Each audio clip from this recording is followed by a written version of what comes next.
امتدادا للسؤال الاولاني، احنا كنا حابين نسال، سمعت اكسبريشن كده او تعبير يعني من حضرتك قبل كده في كذا فيديو او حاجه، ان حضرتك تتكلم عن حاجه اسمها مخازن العظم.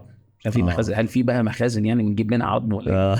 يعني مثلا حد عمل عمليه يقول لك احنا هنجيب من مخازن العظم، يعني ايه الجمله دي؟ برضو غامضه بالنسبه لنا. لا، هي مخازن العظم ربنا سبحانه وتعالى خلالنا بجسمنا مخازن عظم جوه الجسم زي ما بقول لك كده دايما واحنا كنا بنقعد ونتكلم. ايوه تمام. مخازن العظام دي ربنا سبحانه وتعالى حاطط لنا اماكن ينفع ان احنا ناخد منها عظام للترقيع لما بنحتاج.